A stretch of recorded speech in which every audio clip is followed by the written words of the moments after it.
have experienced a lot of setbacks, a lot of defeats. You've experienced a lot of disappointment. Maybe you've already given up. And maybe you just need a little fire, a little encouragement to get back in the game again. Here's what I want you to look at. There are winners, and there are losers, and there are people who have not discovered how to win. And all they need is some coaching. All they need is some help and assistance, just a little support.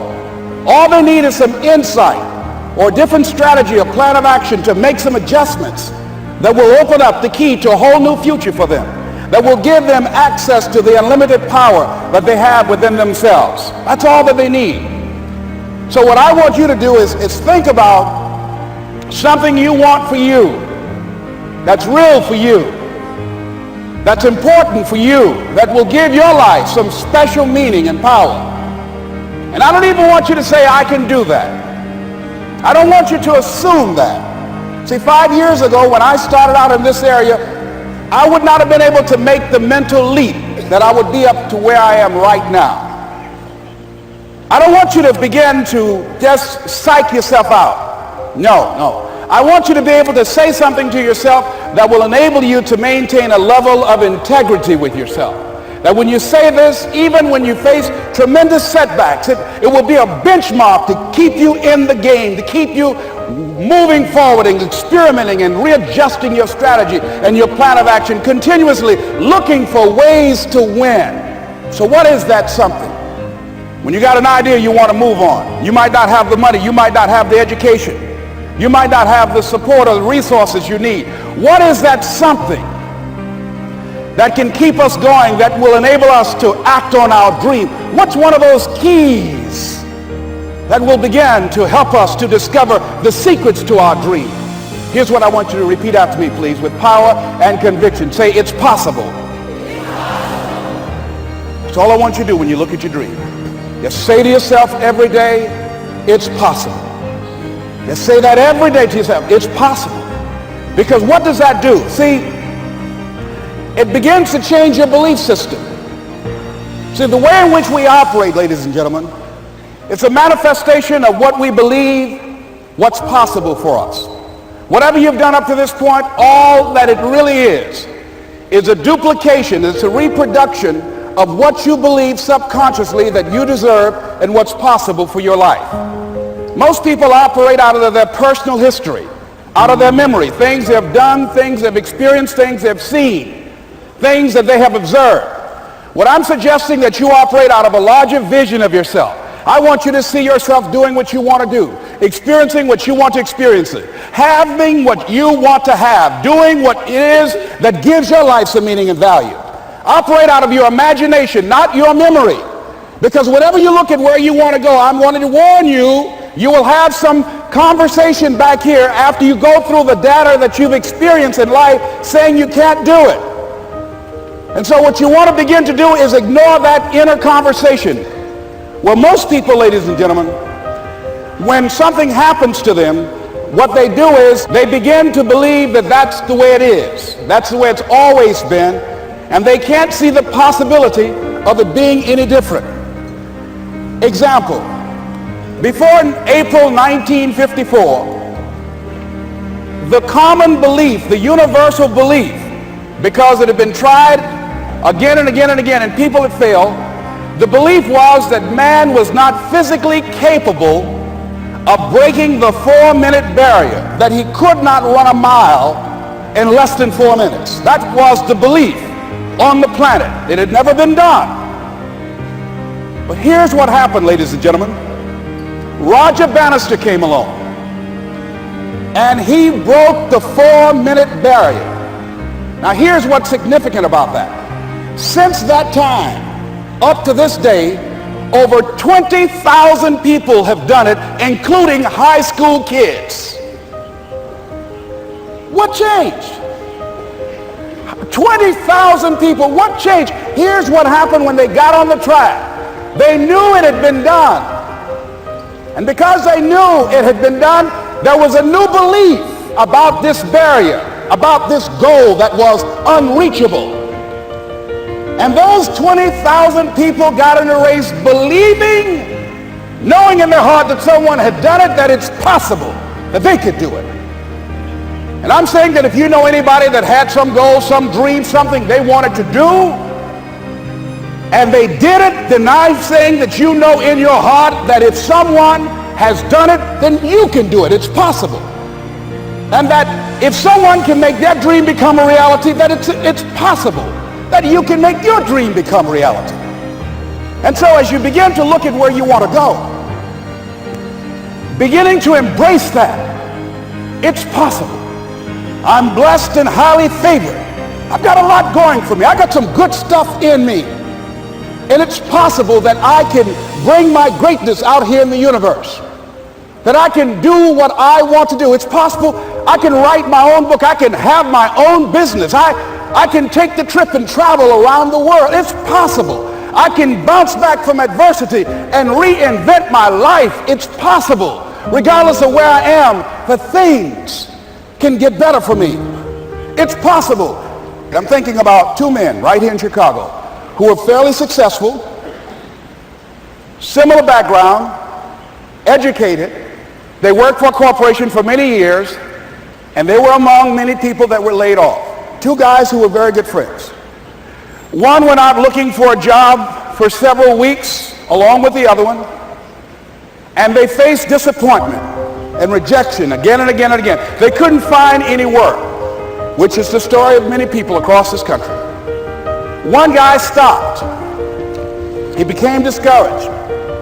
He stopped going. He stayed home looking at television, became very argumentative and toxic with his wife, drinking beer, getting on the phone, talking to his other negative, unemployed friends.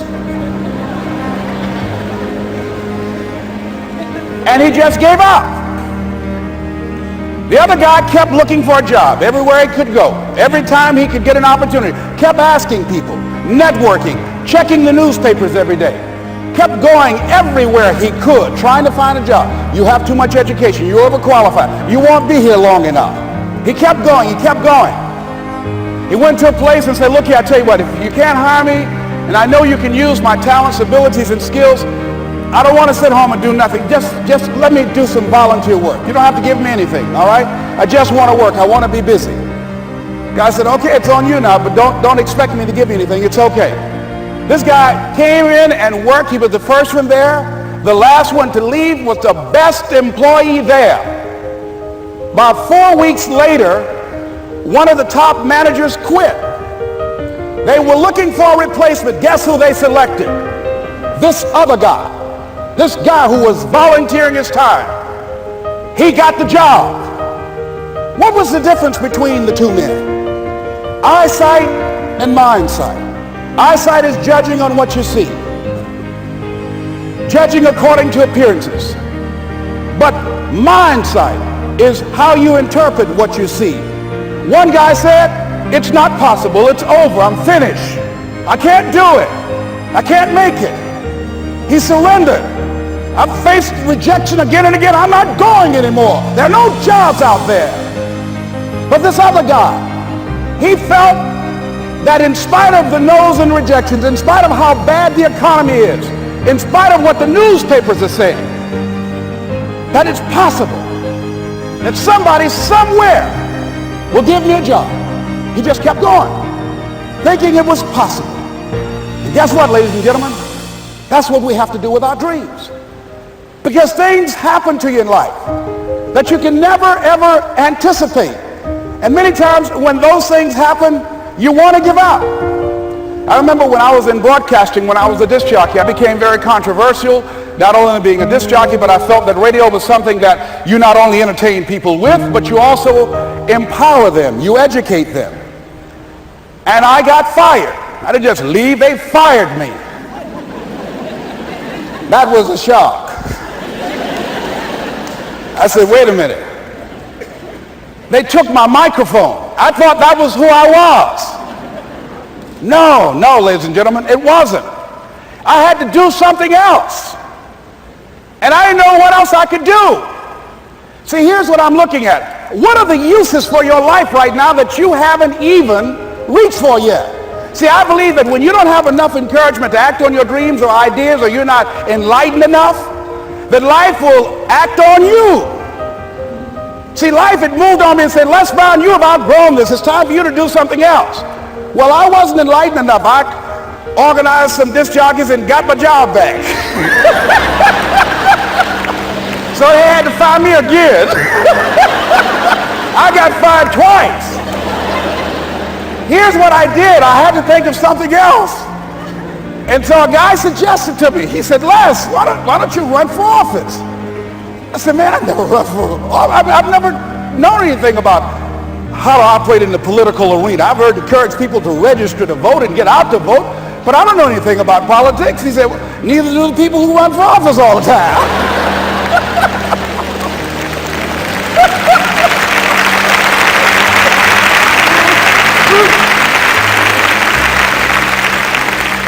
So I ran. Now here's what I'm suggesting. I ran. You got to do what you can where you are with what you have. I didn't have any money. I didn't know anything about the political process. I didn't even have any support. But here's what the guy told me. It's possible you could win. That's all I had. I was running against an endorsed candidate. He was an incumbent. He had the newspaper support, all of the leadership in the community, and I was challenging this guy. So I had a saying when I was on radio, stand up for what you believe in because you can fall for anything. And I would go door to door. I have my kids on one side of the street. I would be on the other, and I'd knock on doors. Hello, my name is Les Brown. Tell everybody I'm still standing. They get on the phone. Child, Les Brown was to my house today. You know the boy on the radio with the big mouth? Yeah, they fired him, honey. Say he's still standing. See, I'm saying just keep moving. Don't start feeling sorry for yourself. Don't spend time blaming and talking about what happened to you. See, whatever you talk about, that's what you multiply and expand in your life experience. So don't talk about stuff unless you want it to keep on happening to you, all right? So I got in that kind of action.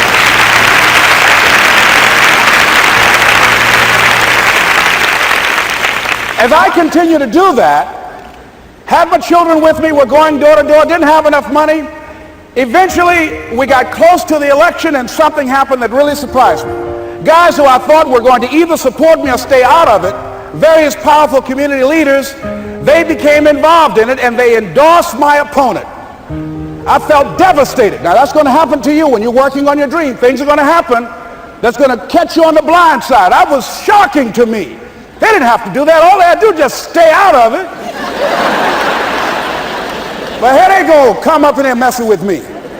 Now that's going to happen. There's some people who believe it's their personal business to stop you from living your dream, all right?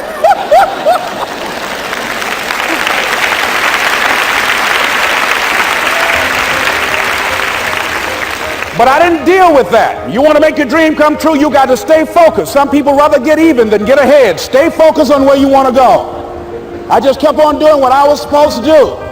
And so I was driving to the radio station. My opponent had over $20,000. I had less than $800. As I was in the radio station, the guy said, "You're going to make a commercial?" I said, "Yes." He said, "It better be a good one because that money can't go pretty far here."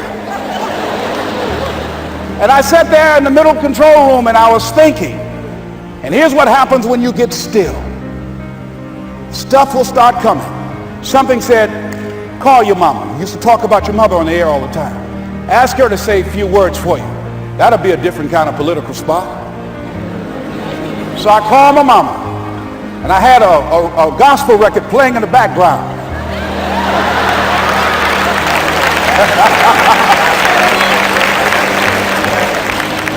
And then I had my mother say, "Hello, this is Mrs. Mamie Brown.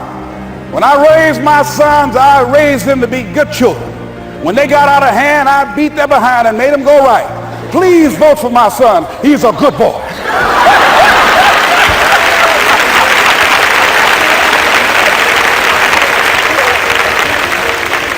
Usually in the state representative race, maybe 3,000 or 4,000 people will come out to vote in a primary.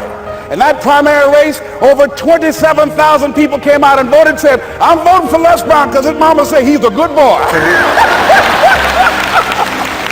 I won, ladies and gentlemen. I won.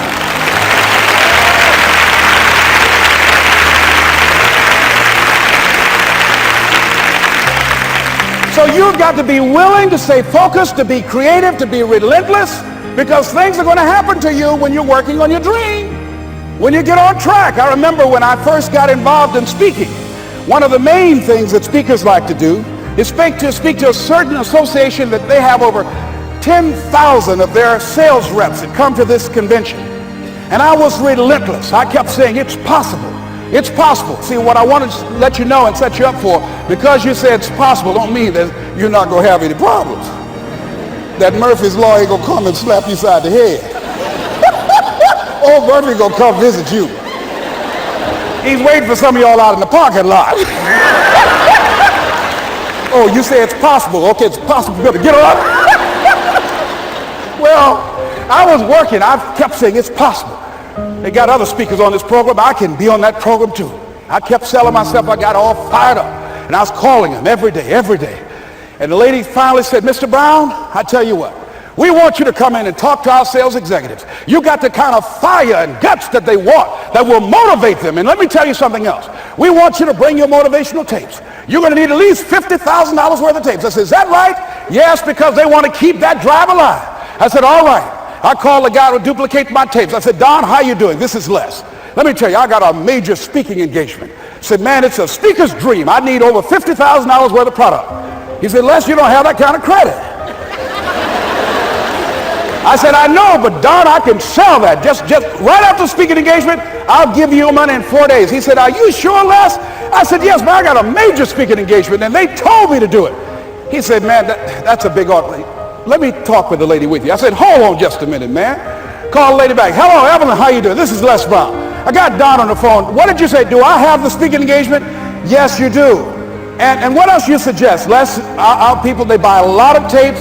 Your tapes are very popular among them. I'm saying bring at least $50,000 worth of tapes, Les. You'll sell everything you got and more. I said, did you hear that, Don? He said, yes. I said, now, if anybody else has to make a decision, are you the final person? She said, I'm the final person. I will send you the contract. I want you. I said, you hear that, Don? He said, yes. I said, oh, ye of little faith. I said, duplicate the tapes, man. Hung the phone up. Well, he duplicated the tapes. 1 week came by. I'm checking the mail every day. No contract. I said, come on, Murphy, don't start nothing, man. Come on. Come on, man, give me a break. Come on, you know, this ain't fair. Come on, man. Give your boy a break. Come on. I talked to myself, you know. I didn't want to call him right then. 2 weeks passed by. Murphy said, don't you think you ought to call him? I said, okay. I called, I said, hello, this is Les Brown calling. How you doing, Les? I said, fine. I said, Evelyn hasn't sent my contract out yet. Any additional information you need? So, Les, you haven't heard? I said, no. I said, Evelyn died. I said, she died? I said, did she say anything about me?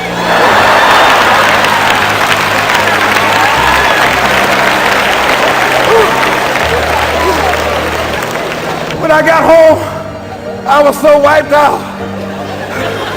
And Murphy was in the house waiting on me. Murphy said, is it possible you want to listen to some of your tapes?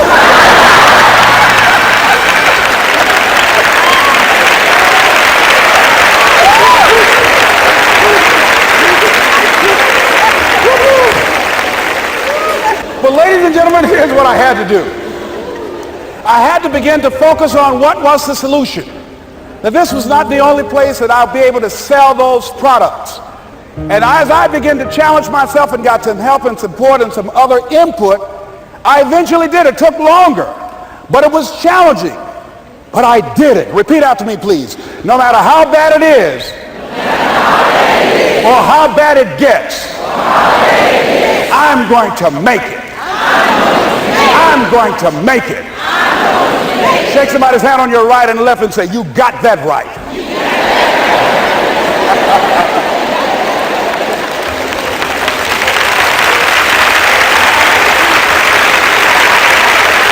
Repeat after me, please. It's possible. I can have my dream. I can get what I want. I must be creative and never give up. Now, let me share something else with you, ladies and gentlemen. When you know within yourself that there's something you want to do, and I believe that all of us were born with a purpose, that all of us have something that we are supposed to do, that all of us have some goodness within us, and that goodness gives us a responsibility to manifest our greatness. And when you know that, you can feel it in your guts, and you know that you're deliberately operating below your potential, you've gotten comfortable, you stop expanding, you stop stretching, you stop challenging yourself. Let me share something else with you. Not only is it possible for you to have your dream, but it's necessary.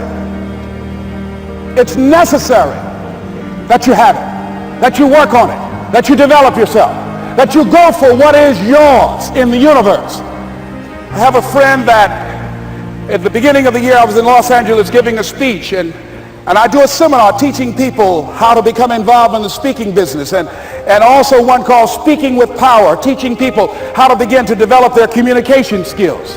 And this friend, I said, I want you to work with me. I called her up. She said, Les, are you sure I can do it? Sure you can. You have a PhD in communications. I don't have that. If I can do it, sure you can do it. In fact, I'm going to give you the support that you need. Here's what I realized, ladies and gentlemen.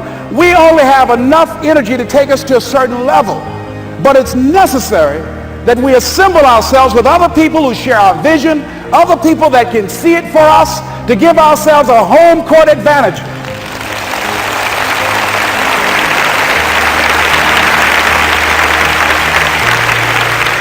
So it's necessary that you seek out other people who think like you, who are growing, who have decided that they are not satisfied with where they are. See, I don't believe that necessity is the mother of invention. No, necessity, in my opinion, is not the mother of invention. Refusing to accept things the way that they are is the mother of invention.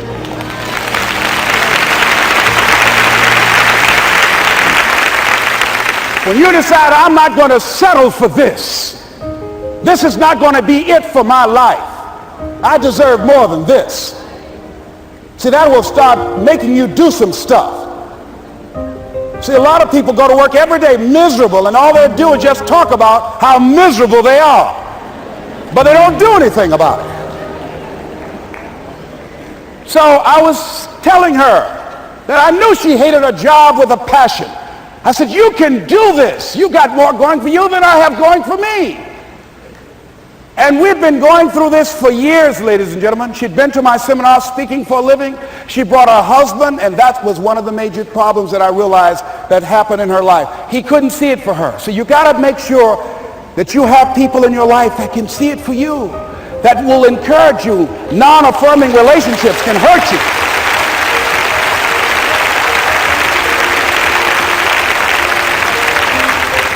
And I talked to him. I said, you know, I don't have anything to do with your marriage. I said, you and I are good friends, and she and I are good friends. And I'm not taking sides. I said, but if you can't see it for her, don't tell her that. Just give her some support. What if you're wrong? It's possible, man, that if I'm doing it, she can do it. Well, you're different. How are you going to tell me that? You've seen her speak. She's got great speaking skills. Don't underestimate her. You don't know. You've got a great woman here. But you see, people who can't see it for themselves can't see it for you. He was happy.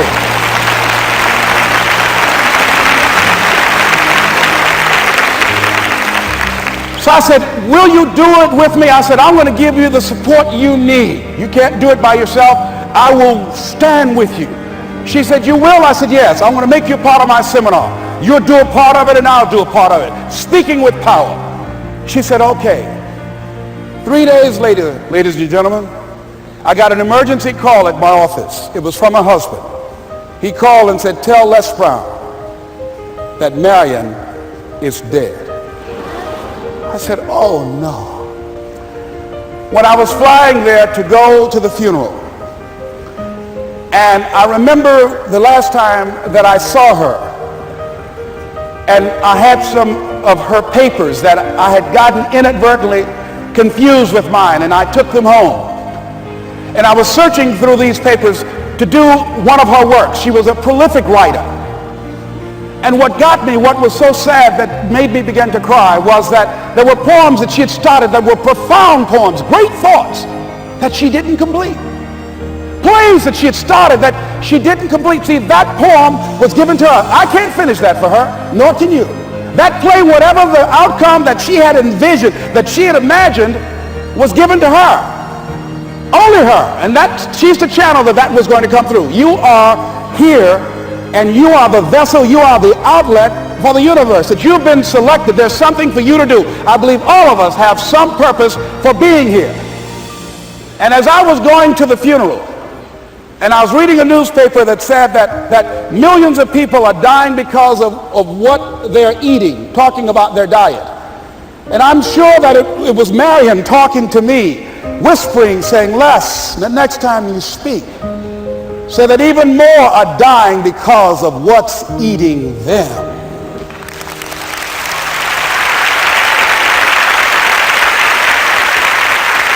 When the challenges of life come your way, you've got to find ways to increase your sense of self-appreciation, because if you don't, you're bombarded with negative stuff every day that beats you down, and you will find yourself unconsciously engaged in self-destructive behavior. If you don't program yourself, life will program you.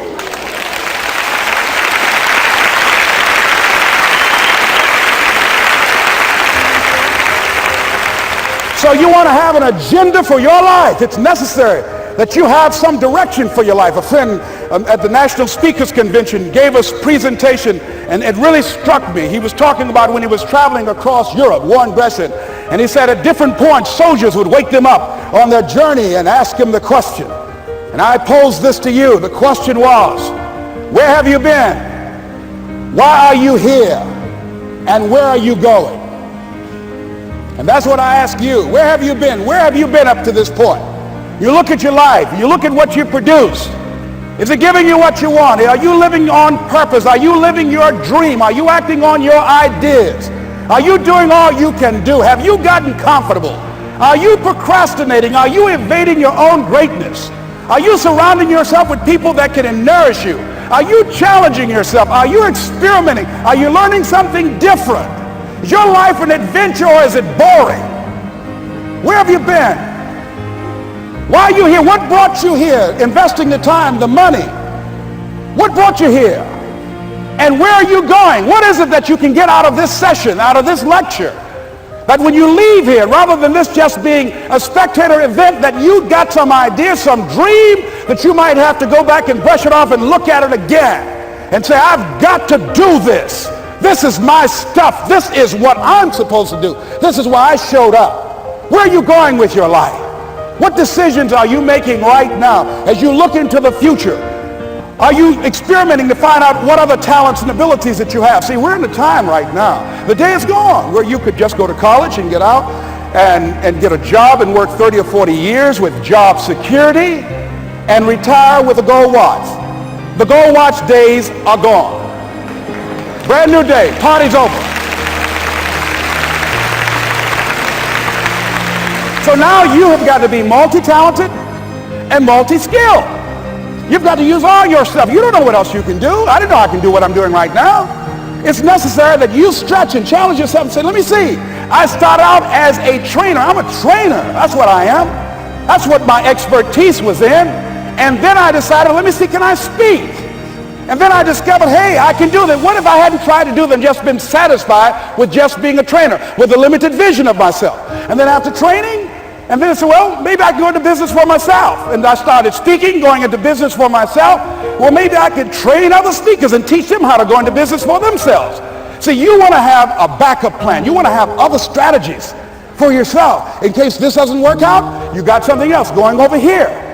You don't want to ever put yourself in a situation where you have a limited vision and you're only using a limited amount of your talents, of your skills, and of your abilities. And I'm saying to you, it's possible you've got some talents, some ideas in you, your ability to do some stuff that you haven't even discovered yet. And I'm suggesting that it's necessary that you get outside of your comfort zone. It's necessary that you develop some new relationships where you can learn from people. It's necessary that you do reading, that you do research. It's necessary, if you're already involved in some business, that you don't be satisfied with where you are. If you want to make it today, it's necessary for you to constantly look at ways of getting better.